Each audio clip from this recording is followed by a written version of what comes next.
Конечно, надо побеждать для того, чтобы иметь какие-то шансы, но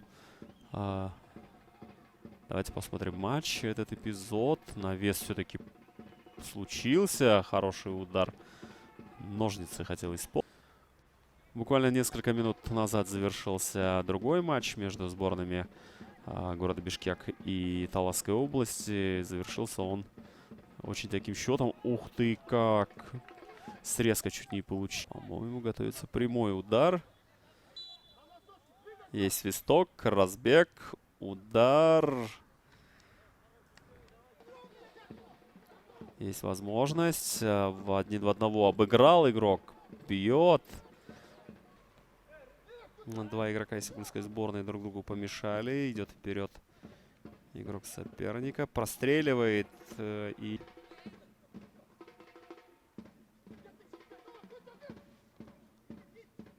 Ашане могут получить выгоду из этой ситуации. Удар по центру. Класс. Атака вторым темпом.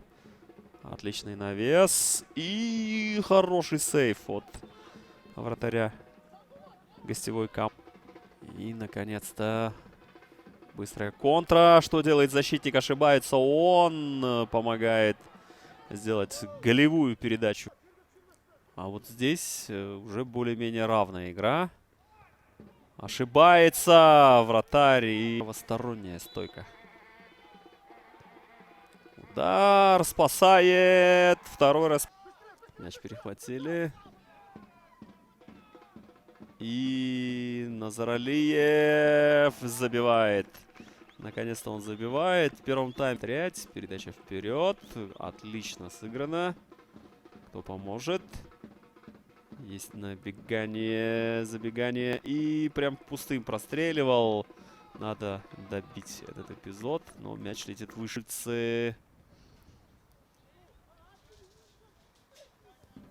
И... Ох, какой гол! Отличный гол забивает Назаралиев. Только хотел сказать, это что за удар такой был. Молодец. Сделал передачу вперед. Снова Урмонов. Урмонов бьет, попадает в перекладину. Я имею в виду Ашани не встретится с бишкекчанами в поле.